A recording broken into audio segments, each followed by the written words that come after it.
Musical Talk, the UK independent musical theatre podcast.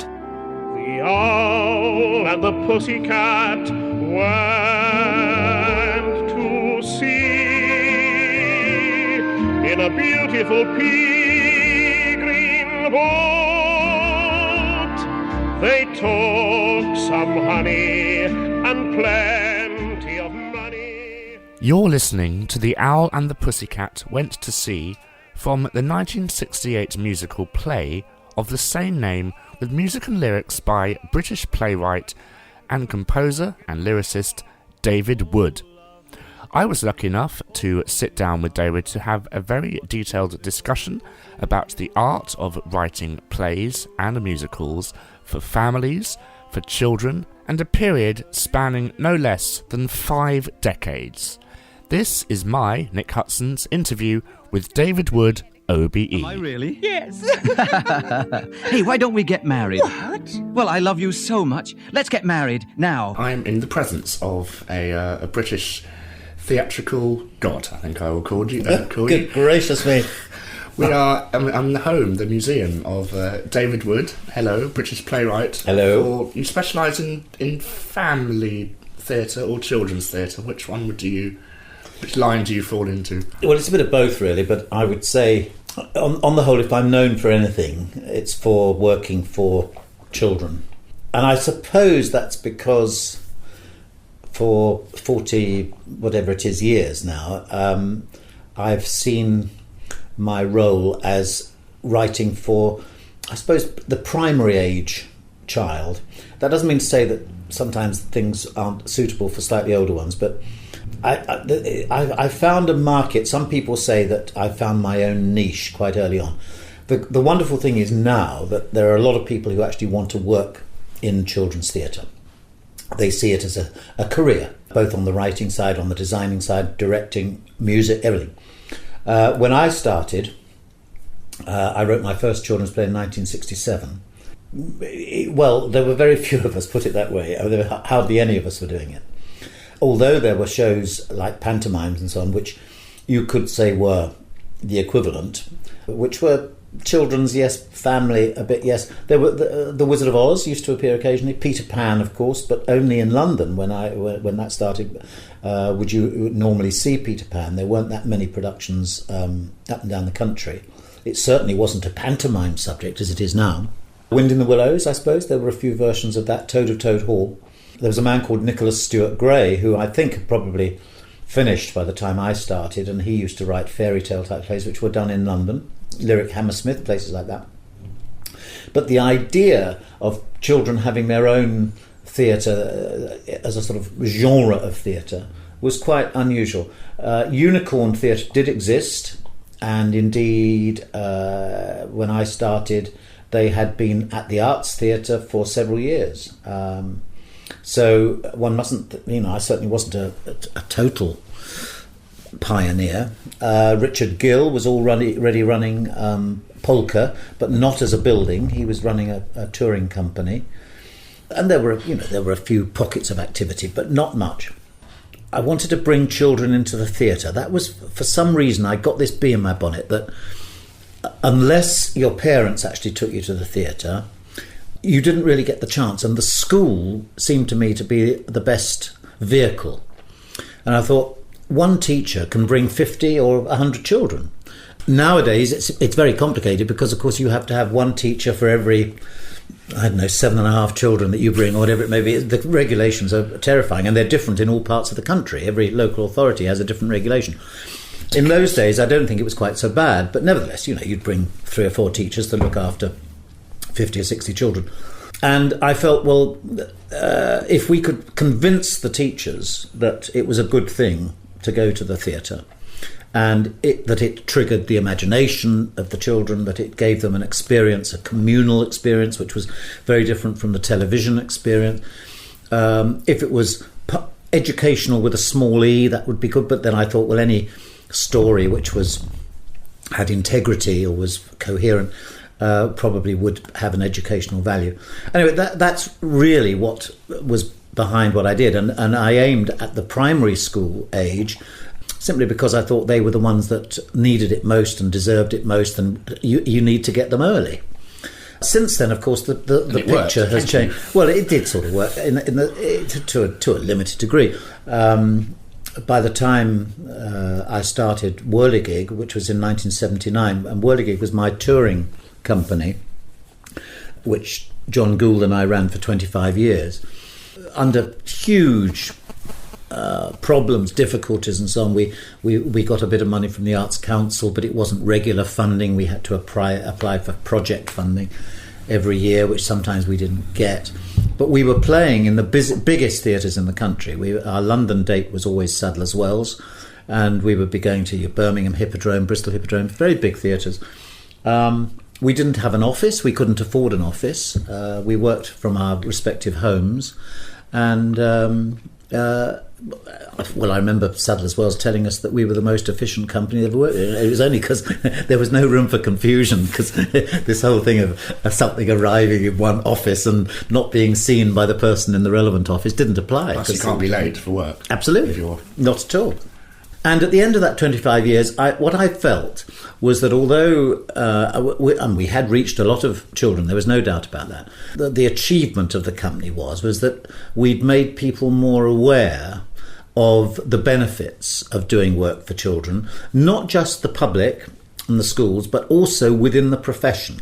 Because what we found in the early days was that, and it still exists a little bit, was that children's theatre is seen really as second division theatre, not quite the real thing, and that therefore an actor who was working in children's theatre wasn't terribly proud of the fact and would maybe keep it hidden from his peers. Or give you another example, when you go to a West End musical and you look at the programme and you look at the biogs, there are one or two people, they'll be in there, who started in children's theatre and did work for children for 2 or 3 years, and sometimes they don't actually mention that in their CV because they feel that is not relevant, because it's not terribly important, and that people might look down at them if they'd done children's theatre. That's, I'm overstating it, but it is true that when people have to cut down their biographies when they're told, oh, you've only got 100 words or something. They cut down casualty in the bill. That's right, but they don't do that. They don't do that because they feel that it is more respected if you've been in a television soap or Dead whatever. Body Number 2. Exactly. The great thing is that now you have this great diversity of work for children and young people. There's been a huge explosion in work for under fives, for instance, which I've been part of to a certain extent, but there are wonderful companies like Oily Cart and Theatre Rights and Travelling Light in Bristol who do the Gruffalo is a big specialise in thing every Christmas. And, well, that's right. And Snowman's always been a big Christmas. The Snowman, show. yes, that's. I think they probably saw that as for slightly older ones. They didn't see that as under fives necessarily, but the Gruffalo they certainly did. And your own Tiger Who Came to Tea. That's right. Well, the Tiger Who Came to Tea is put on by the same company as do the Gruffalo. And they came to me, and it wasn't my idea to do it. Although I have to say, my own children, it was our favourite book. I mean, in the house, it was hugely popular. But for some reason, I never thought of adapting it. But Kenny Wax and Nick Brooke in particular, was the one who really wanted to do it as a producer, and he got in touch with me. Well, it wasn't as simple as that. It was never is it? It was a strange story. 2004, I think it was, or 2006, which is when it was the Queen's 80th birthday.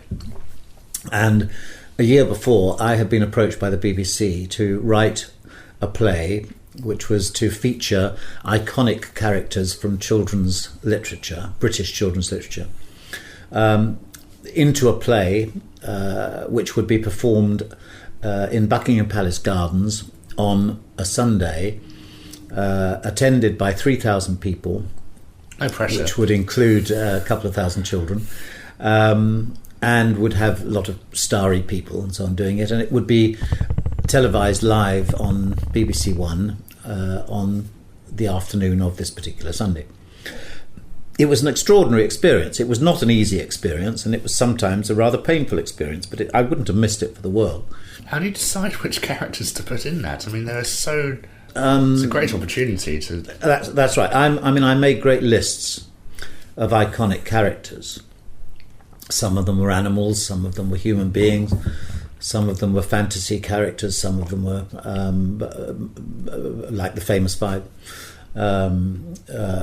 sort of children, fairly straightforward. But when I came to write a storyline, I mean, the basic storyline was that the Queen had decided to hold a party at Buckingham Palace, so I took the real idea. And the BFG was living at Buckingham Palace because at the end of the book, in fact, I've never admitted this before, but at the end of the book he actually is invited to live at Windsor Castle by the Queen, but I pretended that it was Buckingham Not Palace. having him living here. He's too big. That's right. But I imagined, well, if the BFG is still living there, and also Sophie from the BFG is still living there, this is quite a thought. Sophie is really Sophie Dahl, who 20 years on from the writing of the book or more, has become Sophie Dahl, the supermodel.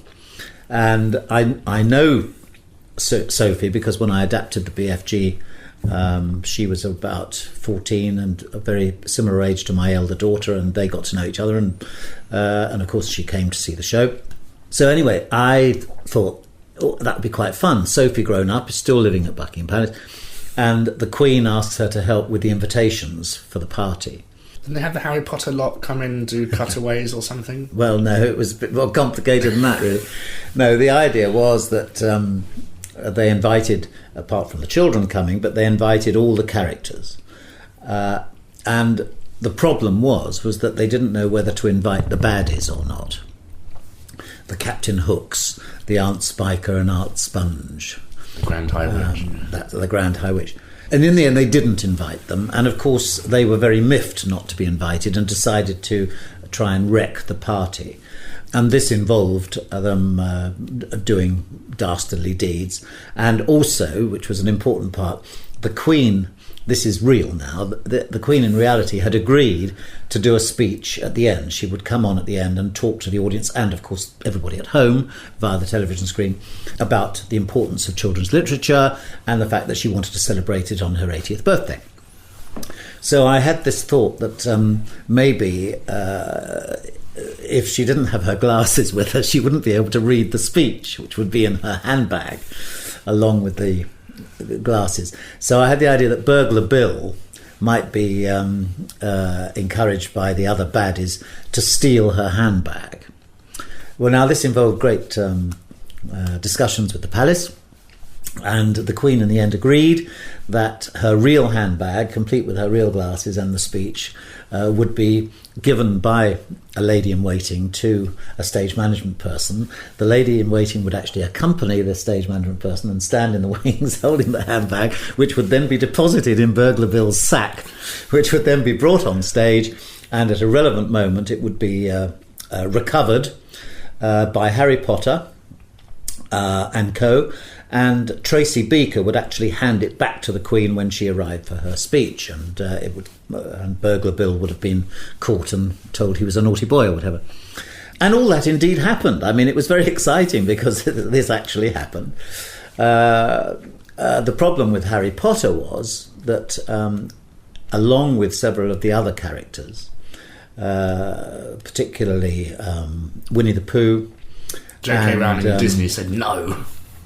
Well, it wasn't as simple as that, but the copyright holders, the story went round that the copyright holders were all falling over themselves to cooperate for the Queen's birthday. And indeed, it wasn't that they were uncooperative, it was just that it was so different from anything they'd experienced before. So, to give you an example, I wanted the three bears to be looking for the handbag, and my three bears were to be Winnie the Pooh, Paddington and Rupert. The Paddington people, as it were, said yes, fine, Paddington can be involved.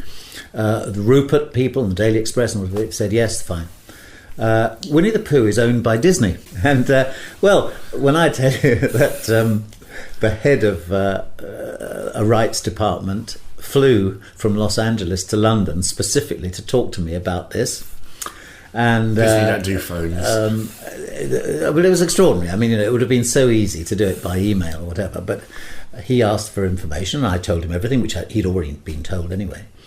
And he said how difficult this was, because never in the history of the world had one Disney character been seen in any other context but a Disney situation. They obviously haven't seen Roger Rabbit then. And, well, we said, look, come on, Winnie the Pooh is British, for heaven's sake.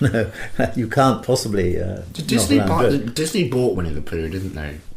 They did, and in the 60s or something. That's right, and the Garrick Club have made quite a lot of Americanised money out of it. I mean, in the end, they said that the only way in which my scene would work would be not to have the three of them walking towards camera looking for the handbag, which is what I wanted. It was a very quick scene, but just see the three of them together. They said it would be all right if Winnie the Pooh was in his home territory in the whatever acre wood, 100 acre wood, and the other two bears visited him, and there had to be a fence which they were the other side of, presumably not to contaminate Winnie the Pooh or something. And they had to advertise the latest film in the... No, none of that. But in other words, the two of them had to ask Winnie, who waved and said, "No, I haven't seen the handbag," and then they went away. But they couldn't be seen alongside characters from another stable, as it were. So anyway, that was what we had to do. But as far as Harry Potter was concerned, the problem was that we'd agreed amongst ourselves, the producers and so on, that if we were representing these characters, they had to be played by the people that knew, the people that everybody knew as. So Daniel Radcliffe would have to play Harry Potter. We couldn't have anybody else. Well, Daniel Radcliffe was doing his O-levels, I think, at the time, his GCSEs. And, like he needs and those. it wasn't going to quite fit and all that. But in the end, no, Warner Brothers were very good, because they said that instead, although there could be no live appearances, we could do a filmed insert which we could film on the Harry Potter set. And we could use the characters, and that they would give us a day, which is a lot of money in effect. And so a BBC crew went down. But it also meant that I had to write a script. I'm not the biggest Harry Potter fan in the world, but you're talking about the most recognisable characters probably in the world now. How did it feel for you to sit down and write words without J.K. Tolkien, whatever name is breathing down your neck? It wasn't a question of that. It was a question of making quite sure that everybody agreed with what one was doing, but also chipped in as well. So what I said was that I would write the synopsis of the scene as to what had been going on up to that point and how they were going to magically find this handbag, the Queen's handbag. And then I would like them to make the decision as to how we should do it. And, of course, they have lots of script writers on the films and so on. And it ended up with a sort of collaboration, and then J.K. Rowling herself rewrote the scene in the end, which was very good of her. But, I mean, it was very good that she took the interest, but at the same time, of course, she was very keen that nothing Harry Potter-ish should be seen which was not hers, and I quite understand that. And then it was shot, so that was quite fun. But to go back to The Tiger Who Came to Tea, which is where this rambling story started, at the Palace on that day, they had a reception for children's writers. And they asked me to sort of host it, A, because I know a few of them, but also because I think they wanted to keep me away from Trevor Nunn's rehearsals in the garden, because they thought I was interfering a bit, because changes had been made to my script. I wasn't very happy. But anyway, I was there to welcome these authors in, and at one point an elderly lady came in who I didn't recognise, and so I said to someone, "Who's that?" And they said, "Oh, it's Judith Kerr, and who is the creator, the writer and illustrator of The Tiger Who Came to Tea." And well, I went over to welcome her, and I almost went down on my knees, because that book was so popular in our household. And she completely took the wind out of my sails by saying, "Oh, thank you very much," said, and my husband sends you his best regards. And I didn't know who her husband was, hadn't got a clue. And luckily she saw my confusion and said, "Oh, my husband is Nigel Neal." Now, Nigel Neal was the man that created Quatermass, which in the 50s and 60s was huge live television drama about a monster and sort of science fiction. Pre-Doctor Who. And the point was, which I found extraordinary, he had written some television plays, one of which I was in as an actor in around about 1970-71. So it was 35 something years earlier, but he had remembered me and had obviously recognised the fact that I had slightly changed gear and was writing and doing things. And he knew that I was writing this play at Buckingham Palace. He knew his wife was coming to the party, and he was able to put two and two together. He said, "Well, if you meet David Wood, say hello," which was lovely. So I had a long chat, and she said, "We must meet, and you must come and see him. He'd love to see you," because I hadn't seen him for all these years. Sadly, within a few weeks, he had died. And so the next time I saw her,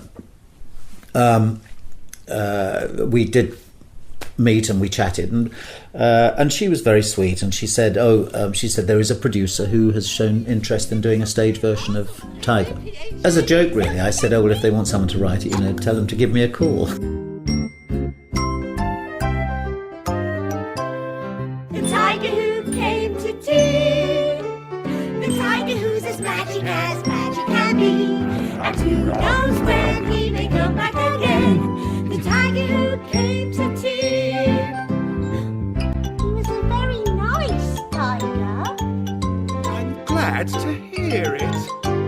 It's hard to believe it's true, but it happened to me and you. We just opened the door, and what did we see? The tiger who came to tea. And it has been an absolute joy. It was a labour of love to adapt it and to write the songs for it and so on, and then to actually direct it as well. It's a 55-minute show with a cast of 3, and it toured in 2008, and it played near London. It was at Greenwich and one or two other places, and did reasonably well. And then it came back again in 2011 and did extremely well on tour, and then it came into the vaudeville for a 9-week West End season, which was really, really lovely. And we had a lot of reviews. We had proper reviews, because of course most children's theatre doesn't get reviewed by the main critics. The Times review was delightful, and the business just went up and up and up and up. So by the end, we were selling out, and which means at the vaudeville about 650. I'm about to direct it again for Christmas for the University of Warwick Arts Centre, and then it's going off to Singapore and Hong Kong and Dubai, and then next year we're doing another tour, and it might come into the West End again. So it's been an absolute joy, and going back again from these rambling stories, but what is interesting to me about it, quite apart from the fact it's been fun and it's worked and it's been received well, is the fact that a show like that, for really aimed at under 5s, would not have existed maybe 15 years ago, 20 years ago. One would have been thinking a bit broader than that, or maybe that children of that age actually wouldn't get it anyway, and you'd be doing things for maybe 6 to 11. But we're now in a situation where the perception of things has changed over the years, and children, although I don't believe children are actually more sophisticated, as people often say they are, children do know more younger. And so a show like My Gingerbread Man, which Gingerbread Man was written in 1976, and it was written for the Towngate Theatre Basildon, one set, 6 in the cast, which was about right for the time. Cameron McIntosh and I had done a couple of my shows before then. This was, pre-Cats, or maybe Cats had opened by then, I don't know, but certainly pre-Phantom and all the rest. But we decided, and he liked it, Gingerbread, so he decided that we would bring it in to London for the following Christmas. And so it came into the Old Vic for 2 Christmas seasons. And then it took off from there, and it's been wonderful for me. I mean, it's 35 years old now, and it's been paying the rent the whole time, really, because it was done in every single rep company in the country. It's still one of the most popular children's plays in Germany. It doesn't get done here as much, but in Germany there are always about 8 or 10 state theatres do it at Christmas time. But that was very much, I would say, geared towards primary school children, I mean, maybe 5, 6 up. Now, if I wanted to revive it and bring it back, I think that it would be perceived as for younger children. And so it would almost be put into the under 5s category. It would be wrong to do that, but at the same time, I think that a lot of teachers and a lot of parents would look at it and say, oh no, my 9-year-old would be too old for that. So things have shifted over the years, and you have to sort of accommodate to that. Wychmore Crompton, who wrote, for listeners who don't know, she wrote a very famous book series called Jess William, all the way from 1919 to 1969. And in 1969, she said, I feel my characters would have been a lot younger if I were to write it now. Do you think that makes sense? Yes, I think television is responsible, and I don't mean that in a bad way, for people knowing more earlier. And so that the awareness of various issues, various areas of life and so on, they come into a child's life much, much earlier. Now, I'm not really talking about this whole thing of the erosion of childhood, and I mean there's a lot of talk about that, particularly at the moment. Since day one as well. Yes, well that's right. And I think it's wrong to automatically assume that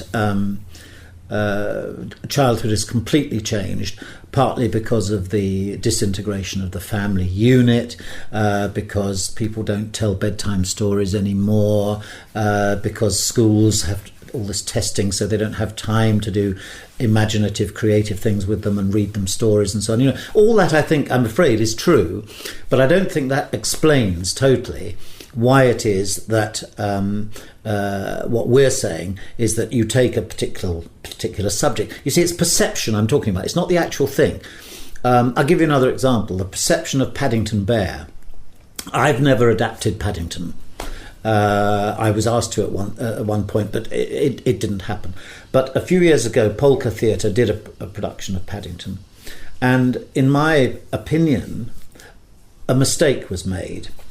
It was a very good adaptation, and it was a very fair adaptation of a number of the books. The Polka Theatre being the Polka Theatre for Children, which is in Wimbledon, which is a great institute for children's theatre. It says on the absolutely, box, yes. Sorry, just to clarify. A beacon of children's theatre. And Michael Bond, who wrote the Paddington books, he liked it very much. He liked the adaptation and the production that they did. The problem was that the business wasn't very good. The reason it wasn't very good was because in the adaptation of the books, the content was actually for slightly older children than the perception of Paddington had become. The perception of Paddington now is that he's for under 5s, and it's the Paddington teddy bear, and it's the little books which they're beginning to do because they recognise that the perception has changed. They're now doing small books which are simpler stories. He does not represent the Paddington which Michael Bond wrote, which was really for everybody, but certainly not for under 5s. I mean, it was for maybe 9, 10, 11-year-olds. And of course parents liked it as well because they're quite the stories are fun for everybody. But the story involved, for instance, the Jewish next door neighbour who has a history and has various things in his suitcase and so on. And in the book, I mean, it's really very moving indeed because the Holocaust is sort of mentioned and talked about. Well, you wouldn't do that for under 5s, really, because they wouldn't understand. But this was in the play. And what happened at Polka, sadly, was that the people that came to the play, on the whole, tended to be too young for it. And the ones for whom it was intended didn't come because not they themselves, but their parents or their teachers thought, oh no, Paddington, well, that's for the little ones. They're doing something for the little ones this year, which wasn't true. So this perception of children and sophistication and so on is a problem, but you just have to sort of cope with it, and it's all to do with the marketing, really. But I think that's what Stiles and Drew did so well with Mary Poppins and Julian Fellows as well, and Disney and Cameron Mackintosh, is they made it for everyone. There were jokes for the adults, and that's hark back to pantomime and things, but Mary Poppins seems very special because it's just such a perfect taking of the movie elements, of the story elements, the things that the general public have ingrained into their craniums, the images, and they put a very good production on stage for the family. You're absolutely right. Well, let's talk about the difference between family and children's theatre, because I think there is a difference, and both have their virtues, and there is nothing wrong with either of them. By family theatre, talking in current terms, I suppose we're talking, yes, about Mary Poppins. We'll certainly be talking about Shrek. We'll be talking about Matilda. Lion King. The Lion King, yes. They're all musicals, which is interesting. That is indeed interesting. A lot of them feature animals, or there is a fantasy area. I mean, Shrek obviously has fairy tale characters in. Do you consider Wicked to be a family show? I wouldn't personally, no. I wouldn't. I think they would. I think the management would, and I think some people might well, but I don't see that as a family show in quite the same way. The book certainly isn't a children's. It isn't, exactly, and I think that's probably partly why I feel that. The Wizard of Oz is a family show, but I don't think Wicked is.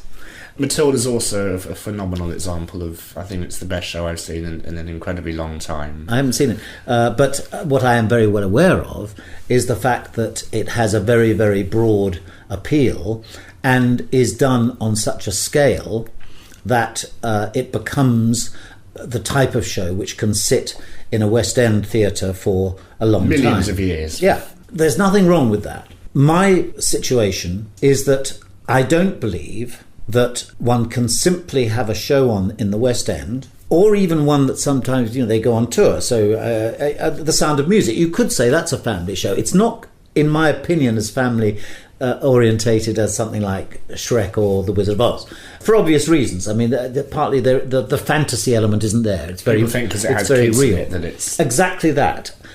There are various elements, there are various ingredients, if you like, which make one think that it could be a family show. Children is one, animals is one, fantasy characters is another. The fact that it's adapted from a children's book is another one too, because you don't necessarily find that a children's book automatically becomes a children's play. It might well become a family play. It sort of goes the extra distance because it has the sort of legs that can go that distance. But my position is that most of these shows that we're talking about, if you want to go and see them, you probably pay £65 a ticket, and you probably find that there are no reductions for children. And you think, hang on, this is a family show, isn't it? Isn't it for children? Shouldn't we expect it to be slightly cheaper for smaller people? And then, no, we can't do that because they're very, very expensive shows to put on. And you think, OK, fair enough. And then you think, well, where are these shows happening? Well, they're very specific because some of them are so big that they have to be in the West End. And indeed, if they do tour, they have to be honed down a bit and the production has to be slightly changed in order to be able to go into some of the provincial theatres. And so you suddenly realise that actually the number of people that can see these shows, yes, over a period of 15 years or something is considerable, but it is not populist in a real sense, because if you're living in Hartlepool or you're living in a part of the country which is not very near to us, it's not fair to say, oh, you must go and see that, because A, you couldn't afford to because you've got the train fare and the ticket. I think it's a bit elitist to say that. I mean, I remember Michael Billington once years ago said that for you don't really need children's theatre, but just take them to Cats or take them to a pantomime. Well, okay, maybe take them to a pantomime. I mean, some pantomimes are absolutely fine for children and they get something out of them. Yes, I don't doubt that. I myself was brought up on pantomime and I would agree with that. The problem with pantomime is that sometimes the story is rather overlooked. I mean, a lot of the pantomimes are much better these days because they've, I believe, picked up things from children's theatre, whereby they've realised that children actually like a good story. But nevertheless, they are broader entertainments because they have to entertain everybody. I still have this rather conservative belief that if we do something which is specifically targeted at children, we have more chance of really gripping them and bringing them into what we're doing than even if they see something big and wonderfully spectacular, which is a family show. That does not mean to say that the lucky ones who are able to go and see Matilda or are able to go and see Mary Poppins don't get something out of it, and that's absolutely fine. I'm talking about the other ones who don't get that chance. And I know that there are theatres, the middle scale theatres and so on, who can take in children's shows which are slightly smaller, well, not slightly, but considerably smaller in scale, which do a very valuable job in introducing children to the theatre. Now, Matilda is a very different animal from the 7 Roald Dahl adaptations that I have done. Because I was going to say, for me, you are synonymous with Roald Dahl. I saw The Witches on stage, which you did, and I saw the BFG on stage, which you did. I also remember seeing The Giraffe and the Pelican and Me. Pelican and Me, that was, yes, Vicky Ireland adapted that for Polka. At the Polka Theatre. Yep. So you must have met Roald Dahl. No, the story there is that I was asked to adapt the BFG. Again, it wasn't my idea. 2 young producers came and they got the rights and they said, would I do it? And I turned it down 3 times because I didn't feel that it was possible. I had a feeling that it was a bit of a commercial ploy and that the producers hadn't really thought about how difficult it was to convincingly put on stage something which children who loved the book would accept when talking about a 22-foot tall giant and a little girl, you know. Eventually I did find a way of theatrically doing it, which I think I like to think worked, but it did take time. But we put it on in whenever it was, 1991. Now, I was writing it a few months before in a hotel room in Hastings, overlooking the sea. Glamorous, isn't it? Yeah. Well, one of the things that I started doing quite a few years before I wrote the BFG was when my children were small, I found that I had to go away to actually write the play. It didn't mean to say I had to go away for planning it and thinking about it and all that. But what I like to do... Physically writing it. Physically writing it, I can do in maybe 2 or 3 days without much sleep and not thinking of routines for meals and everything. You know, you go through the night if necessary, and you don't observe the normal patterns of life. And I always liked writing by the sea for some reason. But certainly I had written several plays in Brighton, and then for some reason I went to Hastings and did a couple. And I have a rule, because again there's this whole thing, and writers will tell you, that they'd far rather go and make a cup of coffee or something, rather than actually do the work.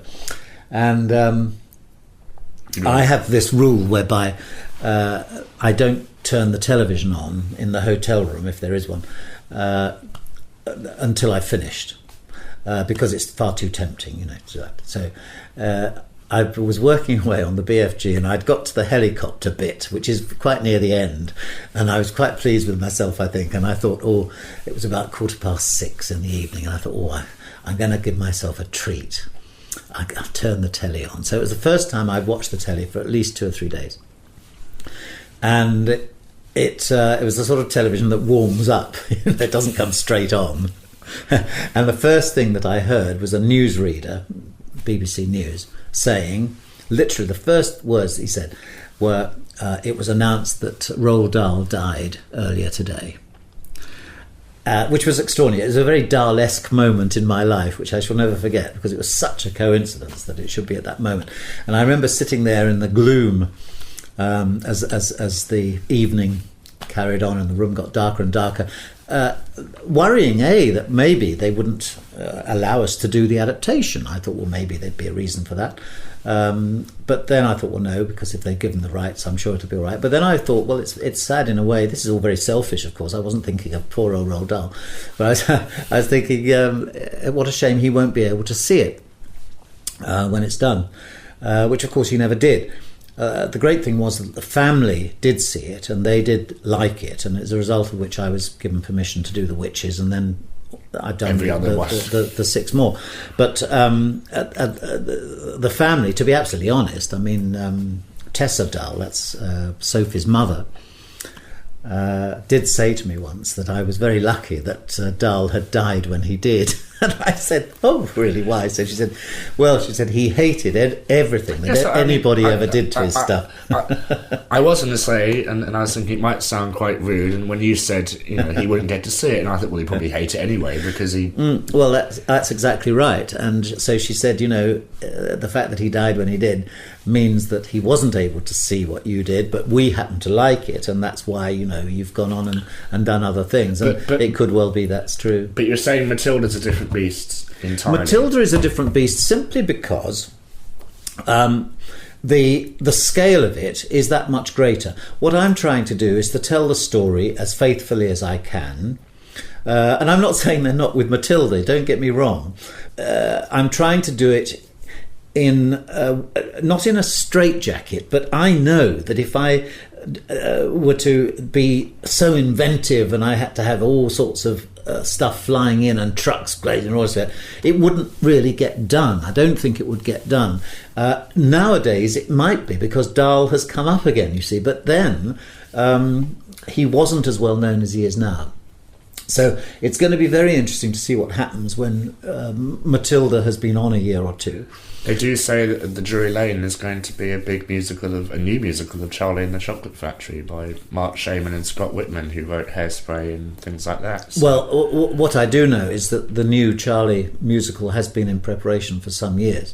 I think I'm right in saying that Sam Mendes is involved. However, having said that, there might be a confusion there, because there is a big James and the Giant Peach in preparation too. There's a big musical based on that.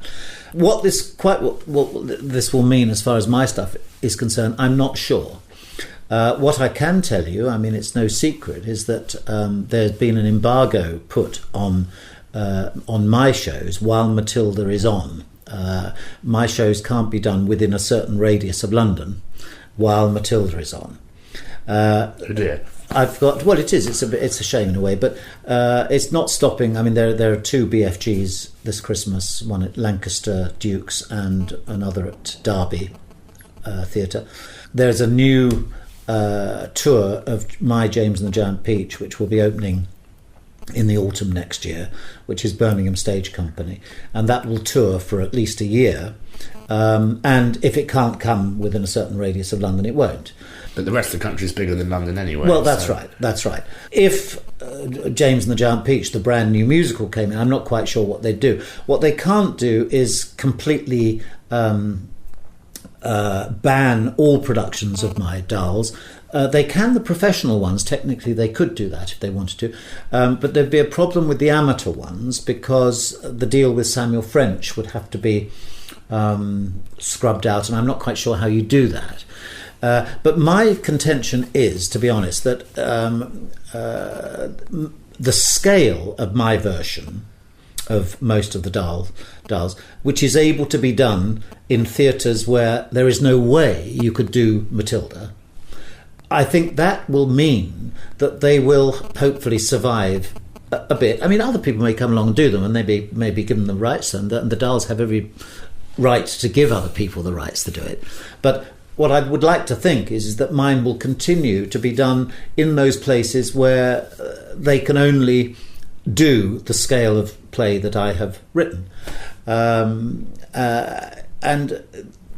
it's like, I don't know, there must be other examples of where there is the biggie, as it were. and there are other shows which are similar or whatever, but they are smaller scale and can be done. I mean, certainly, again, we know that a big musical like Matilda, maybe in 20 years' time, the amateur operatic societies will be doing it. They'll be doing it differently. They will have scaled it down somehow, and all that will happen, I'm sure. Phantom's just been announced that he's releasing the rights for Well, that's for right. 25 years. So. Absolutely. It will happen in just the same way as, people started doing Ivor Novello years ago, And Rodgers and Hammerstein and so on. And sadly, I think as charming a piece as Betty Blue Eyes was, I think that's much more suitable for amateur rights and community theatres, because it's a great. It's about a community, that show. So I think you're right. I think that I certainly think that Betty Blue Eyes has a considerable future anyway, but I think it has a considerable future in the community amateur market. Because I think it's just the sort of show that they're looking for, and they don't want to always do the same old ones. That's right. No, I think it'll fit very well into that market. My question for you, and I've always wondered this: why is there no musical of The Witches? Do you think it would work as a musical? 'Cause one of the best songs is written in it already. I mean, yeah, it might well. Yes, I mean, it might well work as music. It's like any of them. I mean, there's how you do it, isn't it? Yes, there are some people who've been working on a musical, I think, of the BFG in America, and there are people who I've been very lucky with the Dolls, because people have been falling over themselves to try and get the rights, and I don't think it's any secret that. Between 15 years and 20 years ago, I don't know, 15 years ago maybe, Styles and Drew and I worked on Matilda. I did not know that. Well, we spent some time working on Matilda, and we did a structure and some scenes and some songs. They wrote some very nice songs for it. And we did a presentation for the Dolls and all the agents and everything, and they decided not to go ahead. They didn't want us to do it. And over the years, I mean, obviously, Styles and Drew, Honk came along, and Mary Poppins and several other shows, and we have regularly gone back to the Dolls and said, we're still interested. And meanwhile, I was doing other Dolls as well, but they always held on to Matilda, and I think they were hanging on for a big one, as a big musical, and you could say that their judgment was right, so that's absolutely fine. But no, we did work on it. But as far as The Witches is concerned, I'll do The Witches with you. That's my. Well, it's horses for courses. As far as stories are concerned, it's funny because when I was asked to do the BFG, I was given a free hand, really. I mean, I knew I couldn't do it with a cast of more than 8 or 10 or something like that. The financial side of it, I knew would be tricky, because the seat price had to be relatively low, because that was going to be touring and it was going to have a lot of schools performances, and you can't have it too high a seat price. And that undoubtedly, in a commercial situation as this was, affects the budget and affects the way you do things. But it wasn't that made me stop doing it as a musical. There's an early synopsis where I think I actually was positioning a few places for songs. Because you're a composer and lyricist yourself. Well, that's right, and I would. I have this sort of slight luxury in a way, whereby ever since I wrote my first children's play in 1967, I've allowed myself the luxury of writing my own songs. Occasionally I've worked with somebody else, but very, very rarely. Now, you could say that's a bad thing. You could say that they would be much better if someone else did them. But we have made the occasional album. The Owl and the Pussycat Went to Sea. There was a lovely album with Harry Seacombe and Roy Castle on it. I've always enjoyed writing songs, and certainly for Gingerbread Man and so on. It's been, I don't know, a lot of people talk about collaboration, on musicals and so on. The fact that you're working with several people. I hate arguments. I hate confrontation. And one of the things I can honestly say that with my children's shows is that I have arguments, yes, but the arguments are with myself. because I'm doing book music and lyrics. So it's entirely my fault. It's entirely my baby. And the result of that is I find that I do argue with myself, but I always win. And that's for good or bad. But I don't have a situation where someone is fighting for the book and someone is fighting for the lyrics and saying, oh, but we can't say that, we've got to do this here and there, and the musician is saying, oh, no. And as an actor, I've been in musicals where I've experienced all this heartache that goes on. And sometimes I do direct them myself, though, as well, I have to admit. But Gingerbread Man is a case in point where I ended up directing it. I mean, the first Gingerbread Man was directed brilliantly by Jonathan Lynn, who later wrote Yes, Minister, and has just written the play in the West End and directed it. And Jonathan, round about that time, I'd known him since I was at Oxford and he was at Cambridge, and he was in review and so on, and I was in review, and we knew each other.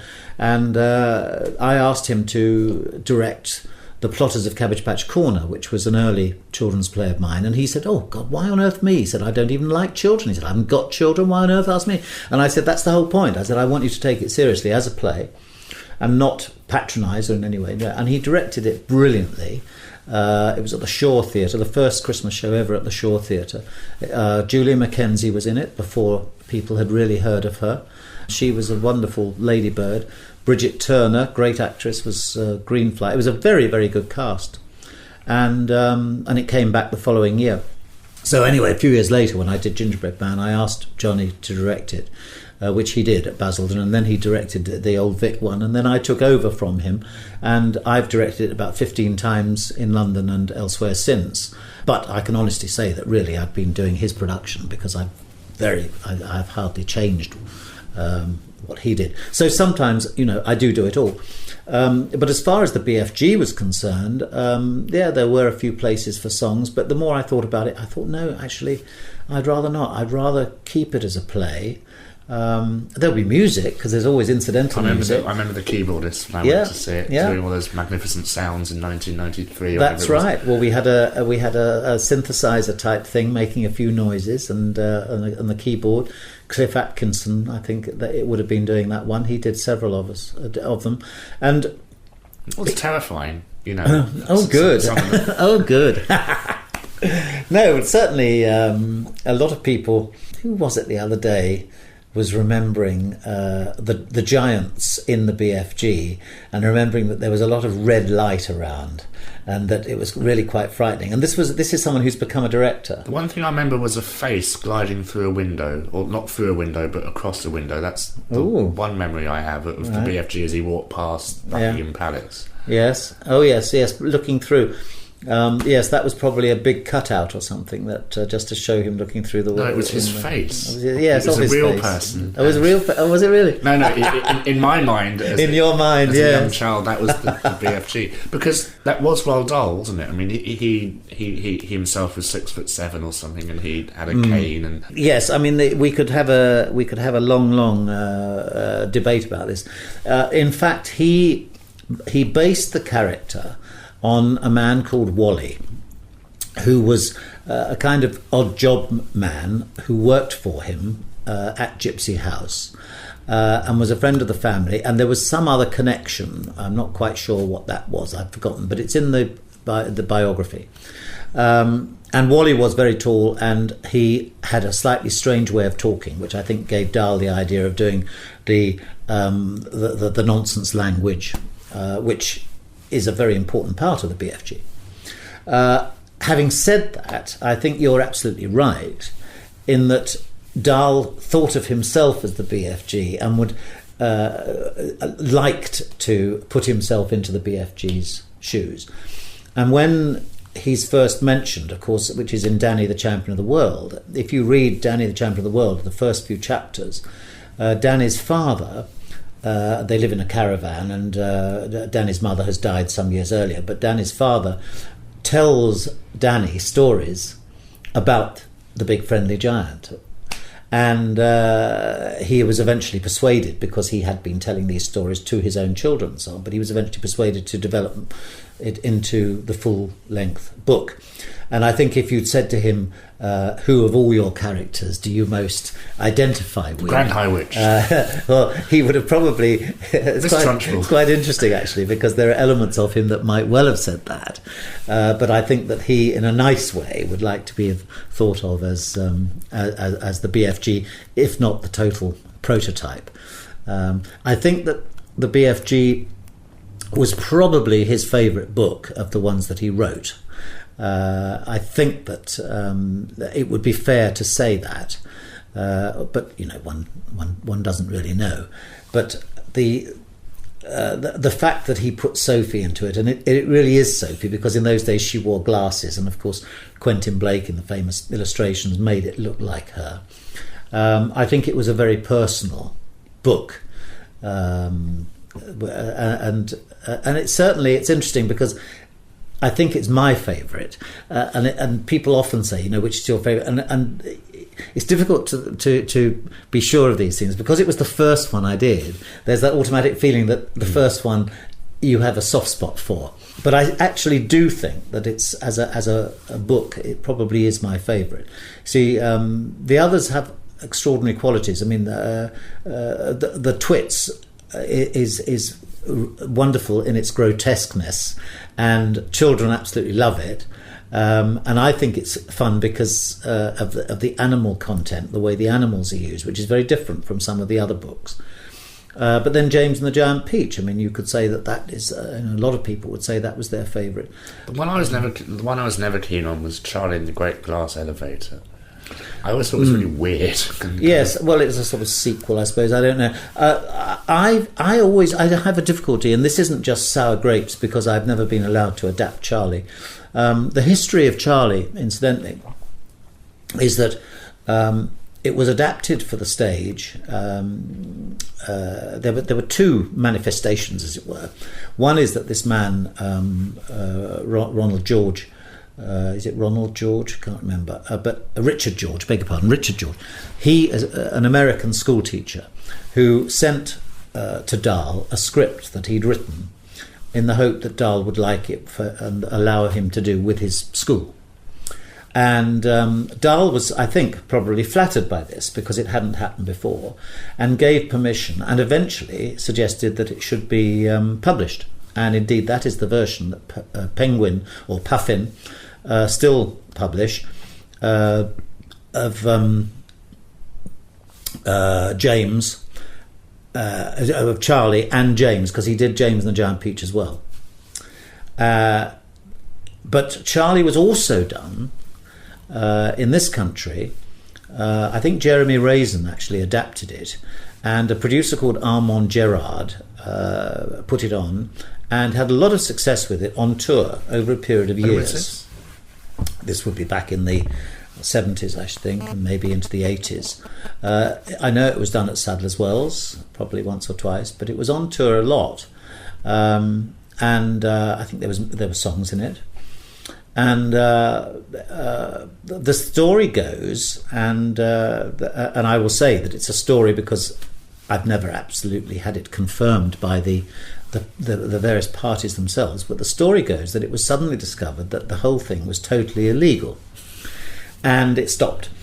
And it was nothing to do with Armand Gerard, the producer, who had acted extremely honourably. He had gone to Murray Pollinger, who was Dahl's agent. Dahl, in his lifetime, didn't have a play agent. He had a book agent, obviously. And Murray Pollinger allowed this Charlie and the Chocolate Factory to go ahead. We don't know, or I don't know, whether Dahl actually liked that one or not, or whether he saw it even. Probably not.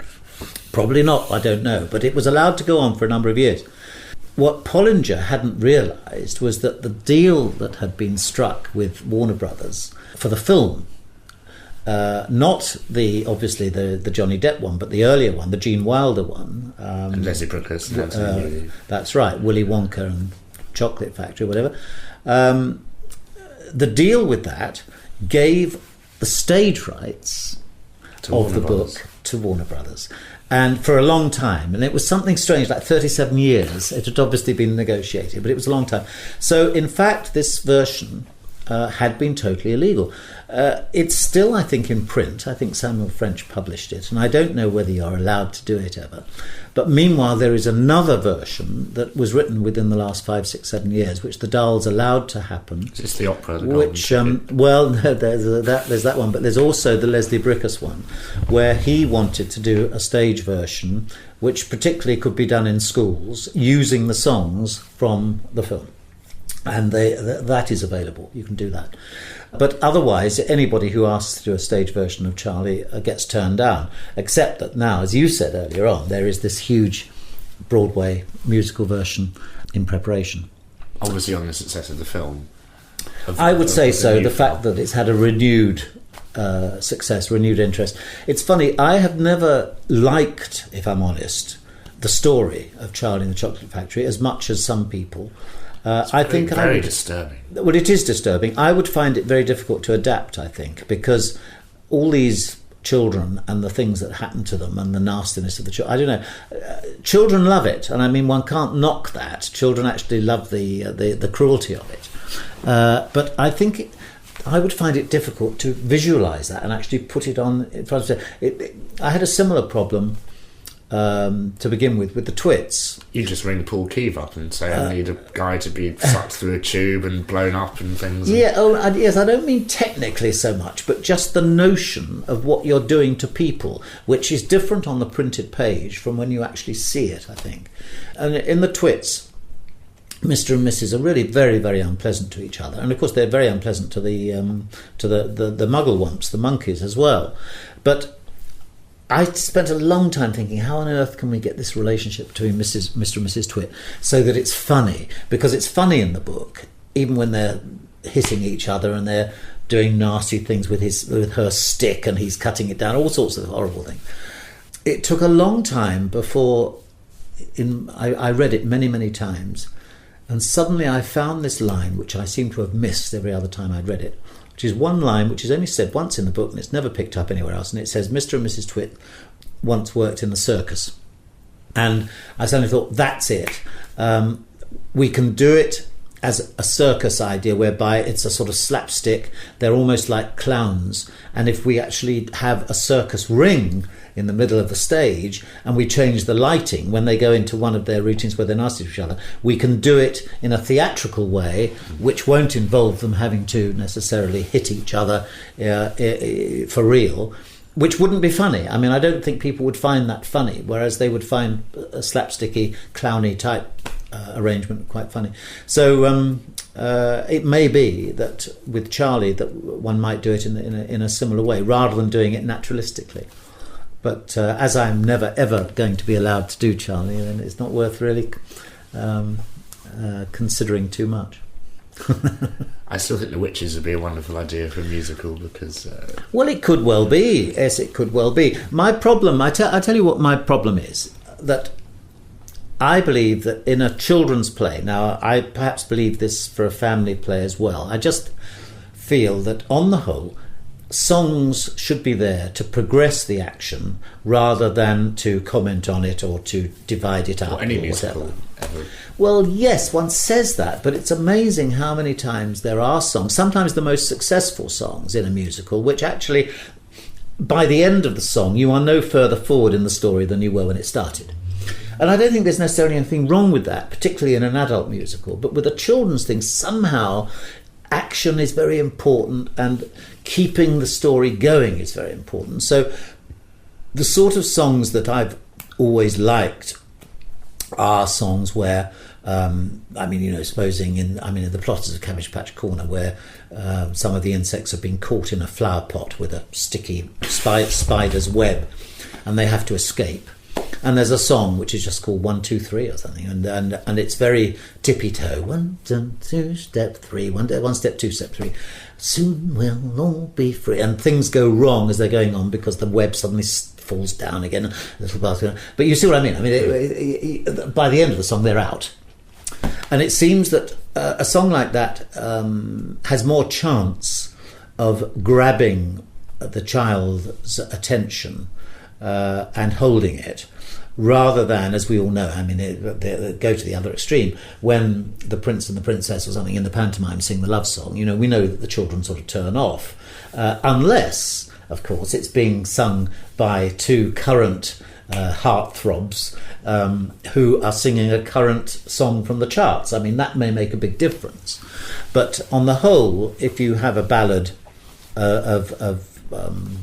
even with, you know, Buttons or Prince Charming going to Cinderella, and it's a conventional, straightforward back, you can be pretty sure that that's when some of the children will decide they want to go to the loo.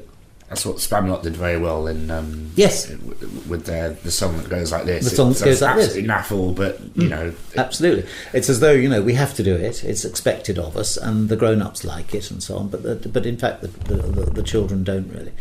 And so, whenever I look at a thing that I'm considering adapting, or I've been asked to adapt, I try to find ways of making songs work, and if I can't feel that they will necessarily, or that the story is too important to keep on it, then I don't do it. Well, and also there's nothing wrong with having one song in a play, you know. That is absolutely true. No, that you're absolutely right about that. There was a play of mine, an original play, not an adaptation, called The Selfish Shellfish, which was all about an oil slick invading a rock pool, and there are, I think, 2 songs in there, and the position they come in and what they're saying. There's another one called The Seesaw Tree too, about a tree which is going to be chopped down, sort of conservation play. And the songs are so important because one of them is a protest song, but it's the poor creatures that live in the tree saying, please don't chop our tree down, as it were. And so, yes, very specifically placed. I agree with you. I think that can work very, very well. Especially for kids, because it wakes them up in a way. Yes, that's true. Now, in my James and the Giant Peach, I very deliberately wrote in rhymes, a lot of which are Dahl's own, and I edited them, and there were 1 or 2 instances where I had to do a couple of my own rhymes to fill a gap or whatever. And what I said was, in the opening of the published edition, was that these rhymes could be looked on as songs. On the other hand, they needn't be songs. They could well be spoken. They could be chanted. They could be used in whatever way. Now, by giving every company that does it permission to write their own music, you could say is dangerous, because they could write some terrible... But what it also means is that there isn't a standardised version. And many composers, some of them really rather well known, who have done my James and the Giant Peach and have provided the music for it, have written to me and said, would Samuel French and you consider, you know, promoting my version? And I've always said no, because what I love is when they come up with their own solutions. And you have the San Diego Youth Theatre, for instance, did a wonderful production where they did it in rap. So all the rhymed stuff was done in rap.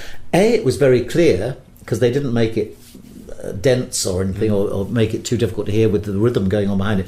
You heard every word, which sometimes you don't when they're sung, if we're honest. But B, it was in their sort of I mean, they felt that it was part of their culture and what they wanted to do. Other people, I mean, Jason Carr wrote a very good score for it, which was done by the Chichester Youth Theatre at Chichester Festival Theatre one Christmas with a cast of 70, and there was some lovely stuff in that.